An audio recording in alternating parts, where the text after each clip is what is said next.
And I'm delighted that she is joining me now, Cole Brauer. A pleasure to meet you. And I say that because I was an early adopter of the Cole Brauer adventure. I followed you on Instagram very early on in your journey and been delighted to get your updates along the way. So firstly, congratulations on a terrific achievement. How does it feel to be back on dry land? Has the magnitude of this sunk in? Oh, definitely not. I don't think yet. Our entire team has talked about that. It just feels like I was here, a week ago, like as if I had just left for a little, Sunday cruise, and now I'm coming back. And so I don't think it's fully set in. I'm sure it will come in waves because, you're Yeah. coming back to an entirely different planet than when you've lived on for 4 months. I got to say, it's weird seeing you. We're sitting in what's probably a hotel room. I'm used to seeing you in the on the boat and with the sails and the ocean behind you. Friday, of course, was International Women's Day. I know it's been important for you to have done this as a woman in a male-dominated sport. Why is that important to you in terms of breaking glass ceilings in that sport? Well, I was born this way, so there's not much I can do about it or change about it. And it's so strange to me that I think people want me to, how do I explain this? Where I don't really have any other option. Like, what else are you going to do? I've always been a woman, and I don't look at it like it's a downside. And so if you can use it as a strength when everyone looks at you like you're weak, I think you could be very successful. And breaking the ceiling, at least then I can open it up to the rest of the world to kind of move in, hopefully. I'm sure you have motivated a lot of people, and not just women, young girls, and so on. One thing about you and your posts as I've followed you along was, your smile, your constantly upbeat attitude, even in tough parts of the journey. What was the hardest part? I mentioned the rogue wave that threw you across the boat. You hurt your ribs. I think you had to give yourself an IV once. Was there a time when you were really down or really worried? There was so most of the experiences that happened on the boat, I feel like I got through very easily because of a lot of my followers kind of let me stand on your all shoulders and kind of help me through. And so that was an amazing experience. It's not like I was really alone out there because I had everyone out there. I remember when you followed me because I saw CNN on the side of it, and I remember, oh, that's interesting.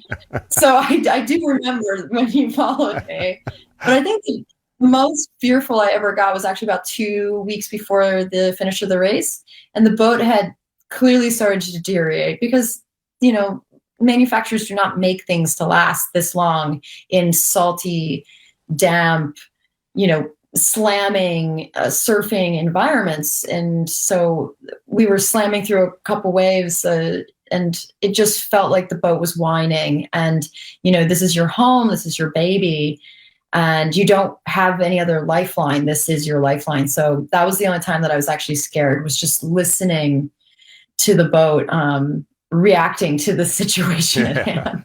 I loved how you started every post with "Hey guys" or "Good morning everyone," and you ended with that signature hand signal, the shaka, I think it's called. That's the one, very familiar. Yeah. You got more and more and more followers, more people cheering you on as the weeks went by. Nearly 500,000 Instagram followers by the end. What was it like to have that level of support? Were you surprised at how big the following became, and what did it mean to you? I would have never expected that. So when I left Acuna on October 28th, I think we had about 13,000 followers. And I was like, this is amazing. I can close up shop. This is perfect, and I would have never guessed that we would have gathered this much steam. And we took bets beforehand of how many followers we'd have by the end of the race. And I think I said like 30,000. I thought that was massive. And I had one person on my team that said that we would have 500,000 before the finish of the race. And he has been the closest to the bets by far. And, it's like when you say like, oh, we'll have 500,000 followers, we didn't think too much of it. And I think the most important part about the followers is that before I left the race, we were 85% men following. And by the end of the race, we're actually 50-50 Wow. for women to men following. So we actually have a massive following of women into this super male dominated sport. And so I'm so thankful for that. It's really amazing. That is something too. We're nearly out of time, but my producer is a big fan, so she's going to allow me one more. What's next? I know there's another big event, the Vandy Globe, I think it's called, in 2028. What are you going to do?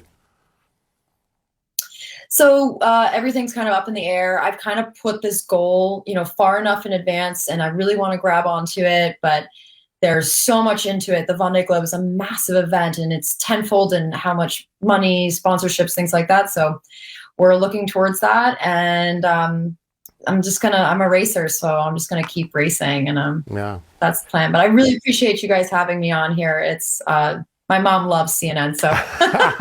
Well, I've got to tell you, the producer of this show, me, the copy editor of this show, there's a list of people on this show who have been following you independent of anything else. They just came across you and think you're wonderful. So I think you're wonderful. I'm amazed at what you've done. It's an incredible achievement, and I'm delighted to have been able to speak with you, Cole. So thanks so much, and bon voyage. Oh, thank you so much. Thank you. She's amazing. You're to follow her, by the way. Cole Brauer, Ocean Racing on Instagram.